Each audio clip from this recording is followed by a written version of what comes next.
አብ ወወልድ ወመንፈስ ቅዱስ አሐዱ አምላክ አሜን። እንኳን ለእመቤታችን ለቅድስት ድንግል ማርያም የጾም ፍልሰታ በሰላም አደረሳችሁ እያልኩኝ ፕሮግራሜን እጀምራለሁ ማለት ነው። እንግዲህ የእመቤታችን የቅድስት ድንግል ማርያም ያው ብዙዎቻችን እንደምናውቀው ጾም ፍልሰታ ከነሐሴ 1 እስከ ነሐሴ 16 በኢትዮጵያ ኦርቶዶክስ ተዋሕዶ ቤተክርስቲያን ምዕመናን በታላቅ ጸሎት፣ ተጋድሎ፣ ሱባኤ ያው በቁርባን የምናሳልፍበት ወይም ወቅት ነው ማለት ነው። በተለይ በልጆች በጣም የሚወደድ ጊዜ ነው ማለት ነው። ከዚህ ጋር በተያያዘ በአዲስ አበባ ውስጥ በአካባቢያ ከሚገኙ ገዳማት መካከል ለጾመ ፍልሰታ ሱባኤ እንዲሁም ለጸበል ሊሆን ይችላል፣ ቁርባን፣ ለመንፈሳዊ ፎይታ እረፍት ለማድረግ የሚመቹ ወይም ደግሞ ተመራጭ የሆኑ 5 ገዳማትን ጠቁማቸዋለሁ ማለት ነው። አብራችሁን ቆዩ። አምስተኛው ብዙዎቻችን እናውቀዋለን፣ ምስካየ ኅዙናን መድኃኔዓለም ገዳም ነው ማለት ነው። ይህ ገዳም እንግዲህ በአዲስ አበባ የምናገኘው ነው። በ6 ኪሎ አካባቢ ወይም ደግሞ ከዩኒቨርሲቲው ትንሽ ከፍ ብሎ ያለ ቦታ ነው ማለት ነው። ከሽሮ ሜዳ ደግሞ እንግዲህ 100 ወይ 150 ሜትር ወረድ ብሎ የምናገኘው ቤተክርስቲያን ነው። በዚህ ታሪካዊ ቤተክርስቲያን እንግዲህ ያው ምስካየ ኅዙናን የተባለበት ምክንያት ኅዙናን ማለት እንግዲህ ያዘኑ ሰዎች እንደማለት ነው። ስለዚህ የተከፉ ሰዎች መሸሸጊያ፣ የተከፉ ሰዎች መጠጊያ ማለት ሲሆን ያው መድኃኔዓለም ክርስቶስ ደግሞ ለተከፉ ሰዎች እፎይታ፣ ሰላም የሚሰጥበት የተቀደሰ ስፍራ መሆኑን በዚህ ለማስረዳት እፈልጋለሁ ማለት ነው። ከዛ ባለፈ እንግዲህ ታሪካዊ የቤተክርስቲያኑ መሰረቱን ስንመለከት ገዳሙ በታላቁ ንጉሠ ነገሥት ቀዳማዊ ኃይለ ሥላሴና በቤተሰቦቻቸው አሳሳቢነት እንግዲህ የተመሰረተ ሲሆን ለዘመናት የብዙ መንፈሳውያን ማለት አባቶች መጠጊያ ሆኖ አገልግሏል። ይሄ እንግዲህ በሰፊው ታሪካው ላይ የምናነበው ነው ማለት ነው። ከዛው ባለፈ ደግሞ ትምህርታዊና ማህበራዊ አስተዋጽኦን በጣም ይሄ ቤተ ገዳም አበርክቷል ማለት ነው። ለምሳሌ ቀዳማዊ ኃይለ ሥላሴ ትምህርት ቤት ተብሎም ይጠራ ነበረ። ከገዳሙ ጎን ለጎን የተቋቋመው ምስካየ ኅዙናን ትምህርት ቤት በርካታ ሀገር ተረካቢ ዜጎችን ሊቃውንትን ያፈራ ታሪካዊ ትምህርት ቤት ማዕከል ነው። አሁንም በውስጡ ይገኛል። ብዙ ሊቃውንቶች ይማራሉ። ሰንበት ትምህርት ቤት ተማሪዎችን በዚሁ ቤተክርስቲያን ይማራሉ ማለት ነው። ስለዚህ ከዚሁ ጋር ተያይዞ እንደዚሁም ጥንታዊ ንዋየ ቅድሳቶች እንዳሉ እንመለከታለን ማለት ነው። መንፈሳዊ አገልግሎት ወይም በዓላቱን ስንመለከት ደግሞ የንግስ በዓል ያው እንግዲህ በየወሩ በ27 ቀን በየወሩ 27 በኋላ የመድኃኔዓለም ቀን ይከበራል። ወርሃዊ በዓሉ ይከበራል ማለት ነው። እንዲሁም በታላቁ ዓመታዊ ጥቅምት 27 በዓመት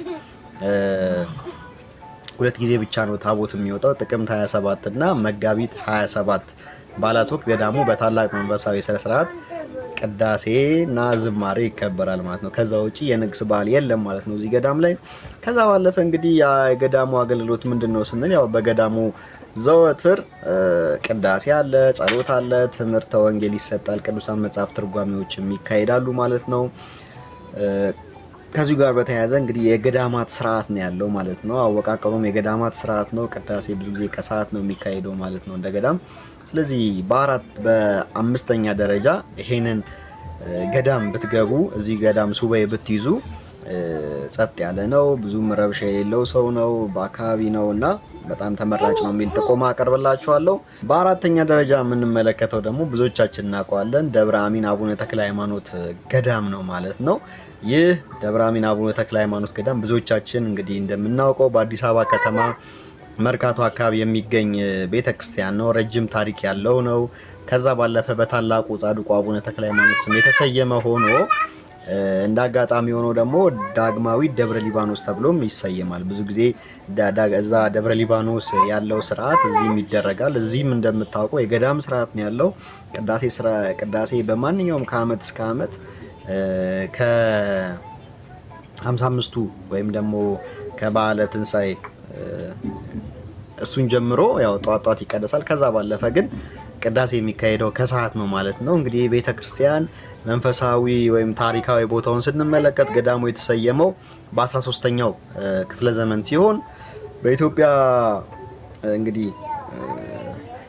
ገዳማዊ ሕይወትን በማጠናከር ትልቅ ተጋድሎ ባደረጉት በታላቁ አቡነ ተክለ ሃይማኖት ገዳም ስሙ ትርጓሜ ደብረ አሚን ማለት የእምነት ተራራ ወይም ደብር እንደማለት ነው ማለት። ስለዚህ የብዙ ምዕመናን የመንፈሳውያን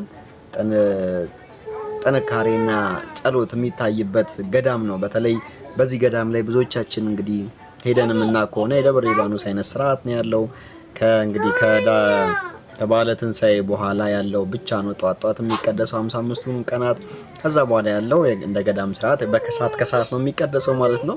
እንግዲህ በዚህ ቤተክርስቲያን ውስጥ ምን የተለየ ነገር አለ ስንል በዚህ ቤተክርስቲያን ውስጥ በየወሩ በ24 ቀን እንግዲህ አቡነ ተክለ ሃይማኖት ዝክር ይዘከራል።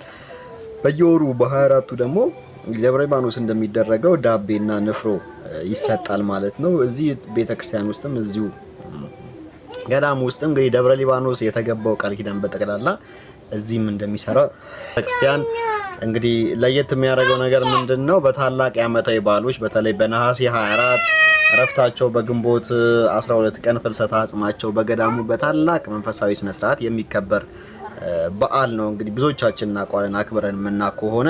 ከዛው ባለፈ እንግዲህ በገዳሙ ውስጥ የሚሰጡ አገልግሎቶች ያው ሌላ ደብር እንደሚካሄደው በገዳሙ ውስጥ ቅዳሴ ይኖራል፣ ጸሎት አለ፣ ትምህርተ ወንጌል አለ፣ የምእመናን የነፍስ አባት አገልግሎት በሰፊው ይሰጣል። ይሄ ደግሞ ለየት የሚያደርገው ከሌላው ገዳም ምንድነው? ለጸበል ለመጠመቅ የሚሄዱ ሰዎች እንግዲህ ጸሎተ ኪዳን ተደርሶ ድርሳን ተነቦ ነው ማለት ነው ጸበልም የሚገባው። ስለዚህ ሱባኤ እዛ በተገቡ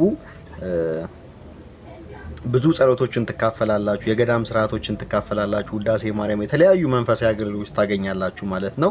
ሶስተኛ ደረጃ ደግሞ የምንመለከተው ቃሌ ተራራ አቡነ ሀብተ ማርያም ገዳም ነው። ይህም እንግዲህ ብዙ ያራቀ ወደ አስኮ የሚገኝ ነው። ቃሌ አቡነ ተክለ ሃይማኖት አቡነ ሀብተ ማርያም ገዳም በአዲስ አበባ ከተማ አቅራቢያ እንግዲህ ተራራማ በሆነ ቦታ የሚገኝ ነው። መንፈሳዊና ተፈጥሯዊ ውበት ያለው ነው። በተለይ እዛ ቤተክርስቲያን ብዙ ጊዜ ለመሄድ ሞክር ያለው በተለያዩ ጉዳዮች በጣም ደስ የሚልና አዲስ አበባን ከርቀት ሆኖ ለመመልከት በተለያዩ ዛፎች የተከበበች ነችና ቤተክርስቲያኗ ተፈጥሯዊ ውበቱ በጣም ደስ የሚል ነው። ከዚሁ ጋር ባሻገር እንግዲህ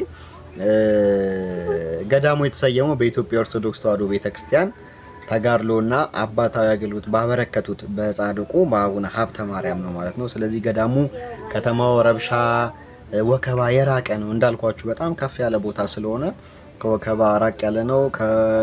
ከሚሰማው ነገር በጣም የራቀ ነገር ነው ያለው። በተራራ አናት ላይ መሆኑ ምናልባት ለባህታውያኖች አሉ መነኮሳቶች በጣም ብዙ ሱባኤ የሚይዙ በጣም ብዙ ምዕመናን አሉ እና ለሱባኤ በጣም ተመራጭ ቦታ ብዬ የምጠቁማችሁ ይህ ገዳም ነው ማለት ነው። ከዚሁ ባለፈ እንግዲህ ወደ ገዳሙ የሚያደርሰው ተራራማ መንገድ ለስጋዊ ጥንካሬ፣ ለስነ ልቦና እረፍት እንዲሁም ለመንፈሳዊ ጉዞ በጣም ምቹ ነው። ወደ ቤተክርስቲያኑ ስትሄዱ ከታክሲ ወርዳችሁ በጣም ወደ ላይ ነው የምትወጡት ተራራውን እና በጣም ጥሩ ለሱባኤ የሚመች ምቹ ሆኖ አግኝቼዋለሁ እኔ። ከዛው ባለፈ እንግዲህ በገዳሙ በየወሩ በ26 አባታችን አቡነ ሀብተ ማርያም የሚታሰቡበት ነው። ህዳር 26 ቀን ደግሞ አቡነ ሀብተ ማርያም መታሰቢያ በዓላቸው ነው። ስለዚህ በገዳሙ ውስጥ በተለየ ሁኔታ ይከበራል ማለት ነው። ጸበልና ፈውስም አገልግሎት አላቸው። ከዚሁ ጋር በተያያዘ በገዳሙ ጸበል እምነት በተለያየ ዘንድ ደዌዎች ይፈወሳሉ፣ ብዙ ህሙማን ይፈወሳሉ። ሎሚም አላቸው አቡነ ሀብተ ማርያም ቃል ኪዳን የተገባላቸው ማለት ነውና ከተለያዩ በሽታዎች የሚፈውሱ ናቸው። ስለዚህ እዚህ ሱባኤ ብትይዙ በጣም ከመመክራችሁ ቦታዎች ነው። እንግዲህ አሁን ከፍ እያለ ወደ ተራራ በዛፎች ብዙ ባህታውያን ያሉበት ገዳም ነውና እናንተም እዛ ብትገቡ መክራችሁ ብዬ ቦታ ነው አስባለሁ። በሁለተኛ ደረጃ ደግሞ የምንመለከተው ታዕካ ነገስት ታዕካ ነገስት በዓታ ማርያም ገዳም ነው ማለት ነው። ታዕካ ነገስት በዓታ ለማርያም ብዙዎቻችን የምናውቀው እንግዲህ በአዲስ አበባ የሚገኝ ታላቁ ቤተ መንግስት እንግዲህ አቅራቢያ የሚገኝ ነው። ብዙዎቻችን እናውቀዋለን። ከቤተ መንግስት ጀርባ ያለ ነው። ታሪካዊና መንፈሳዊ ትልቅ ቦታ አለው። በቤተክርስቲያናችን በጣም ትልቅ ቦታ የሚሰጠው ገዳም ነው። ብዙ ሊቃውንቶችን ያፈራ ገዳም ነው ማለት ነው።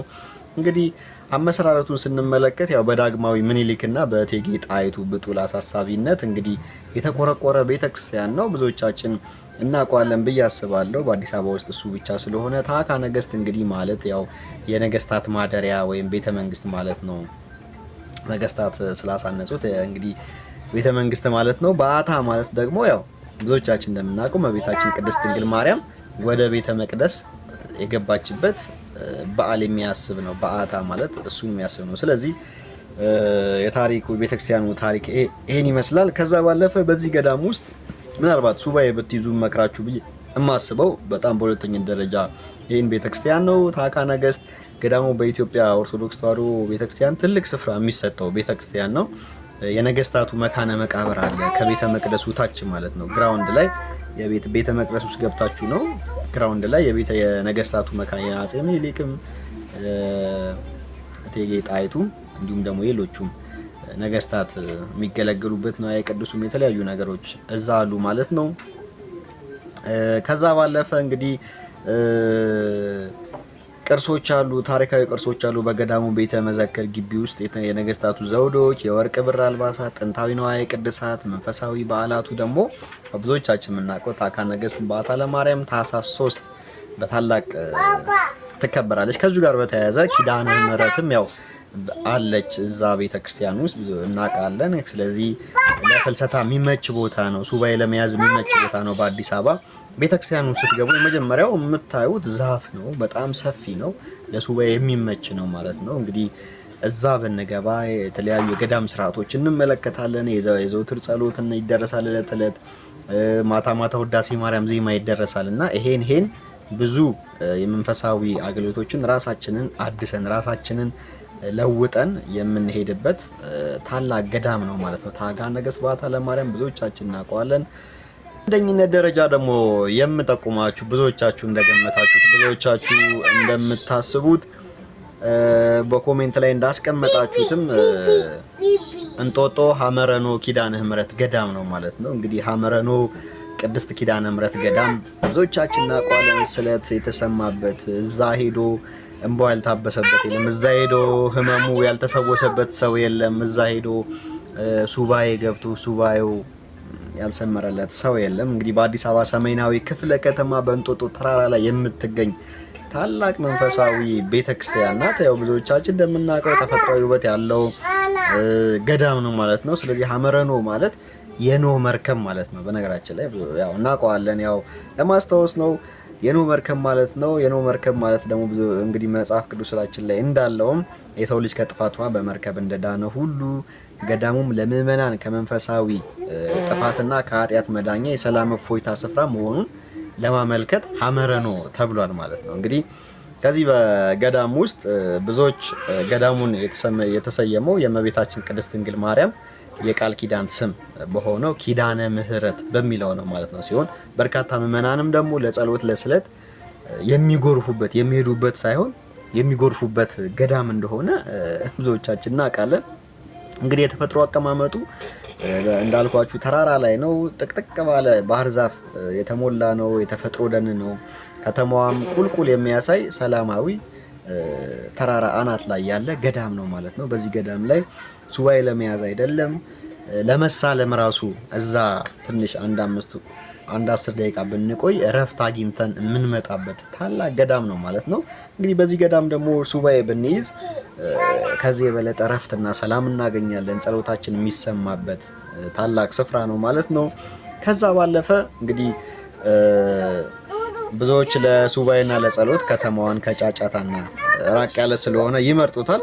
ባህታውያንም መነኮሳትም እንግዲህ አሁን እንደምናውቀው የሴቶች ገዳምም አለ ወደ ላይ ከፍ ብሎ ማለት ነው። ስለዚህ ሴቶች ገዳማውያንም እንመለከታለን።